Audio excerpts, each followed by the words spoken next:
You've probably heard a million times that being super intelligent is like having a superpower. But what if it's not all it's cracked up to be? What if that same brain that can crack complex codes is also wired for things like anxiety and even loneliness? Today, we're going to dig into the hidden and kind of surprising psychological burdens of having a supercharged mind. This quote right here, man, it just hits the nail on the head. It totally flips the script on how we usually think about intelligence. It's not just some shiny gift. For some, it can feel really, really heavy. So what exactly are these psychological costs that make it feel that way? Let's get into it.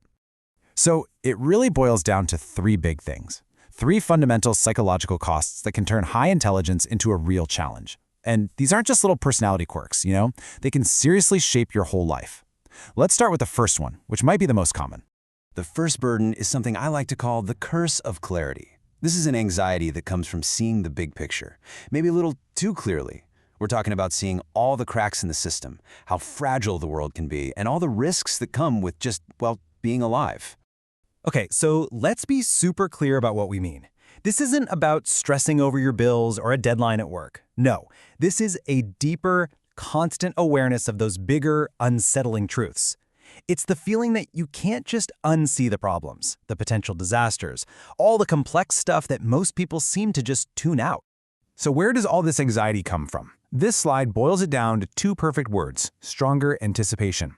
Think about it, a really sharp mind is basically a super powerful prediction engine. It's always running simulations of what could happen next. And while that's great for planning things, it also means you're constantly dealing with the emotional fallout of a dozen awful scenarios that might never even happen. And all that constant future tripping, that leads us right into the second big burden, the unending chase. This is a cruel little paradox, where the very part of your brain that pushes you to achieve amazing things also kind of steals the joy from it.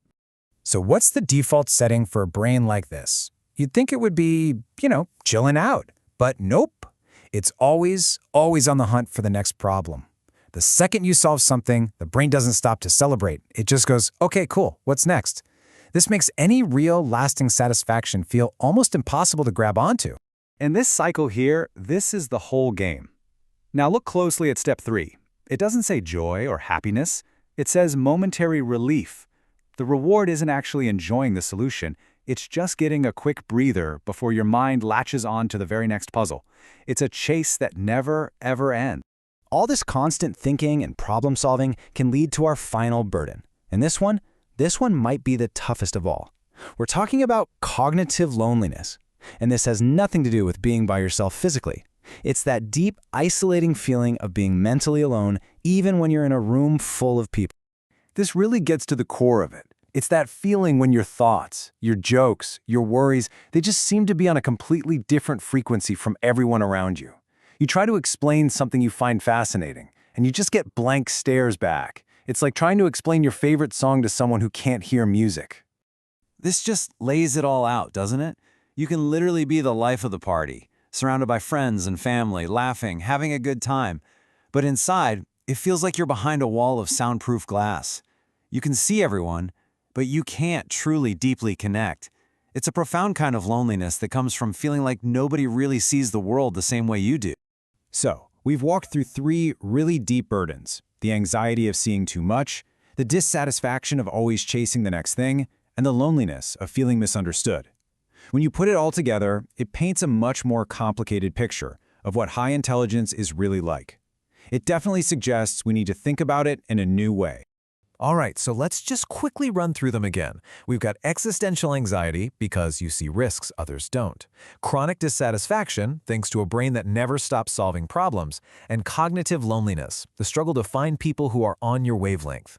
These three things show us that high intelligence is, it's a lot more than just a simple gift. And that leaves us with the big question, doesn't it? Is high intelligence a gift or is it a burden? As we've seen, it's not a simple yes or no. Maybe it's more like a really powerful tool. It can be used to build incredible things, but it can also be kind of dangerous if you don't know how to handle it. So maybe the real challenge isn't just having a powerful mind, but learning how to live with it. What do you think?